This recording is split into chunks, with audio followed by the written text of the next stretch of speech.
Alright, let's talk about e-commerce versus dropshipping, because apparently people still think they are the same thing. Spoiler alert, they are not. It's like comparing a 5-star restaurant to a dude selling hot dogs from a folding table outside a nightclub at 2 a.m. Both technically serve food, but the business models night and day. E-commerce and dropshipping are both ways to make money online, but how they operate completely different beasts. One is all about control, branding and scalability, while the other, well, let's say it's a great way to test your entrepreneurial spirit and your ability to handle customer complaints. E-commerce is what happens when you actually own your inventory. Think like Amazon, Nike, or even that one guy on Instagram selling overpriced water bottles with motivational quotes. You buy products, store them, and when customer place an order, you ship it. You control the quality, branding, price, and most importantly, the customer experience. Pros: higher margins, stronger brand identity, and the ability to not to have your business collapse the moment one supplier ghosts you. Cons are upfront investment, warehouse space, and actually you are dealing with the inventory. But if you do it right, you can build something long term.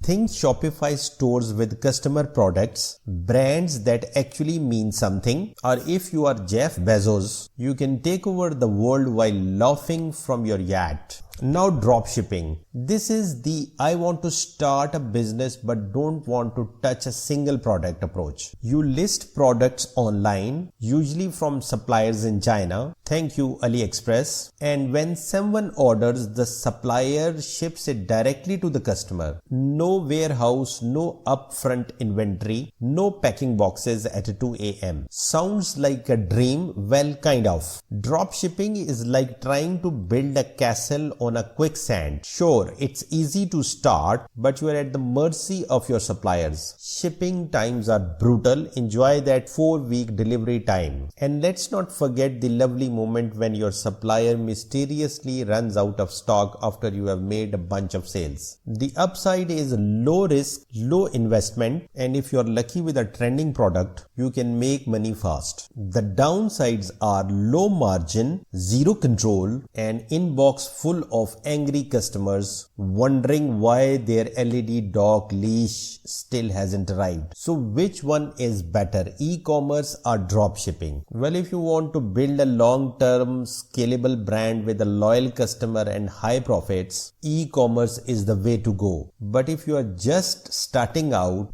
don't have the budget for inventory, and don't mind the occasional customer meltdown over shipping times, Shopify can be a decent way to test products before going all in. Think of it like dating. Dropshipping is speed dating. You are testing things out, seeing what works. E-commerce, that's a committed relationship. More effort, more investment, but a way more long-term potential. At the end of the day, both model works can make money if you actually put in the work. The internet is full of gurus trying to sell you on the idea that dropshipping is a passive income gold mine. Spoiler alert, it's not. You still need marketing, product research, and solid strategy. But if you play it smart, whether you go full e-commerce or just hustle in dropshipping, you can make it work. Just maybe don't start with the TikTok made me buy it product that vanishes overnight.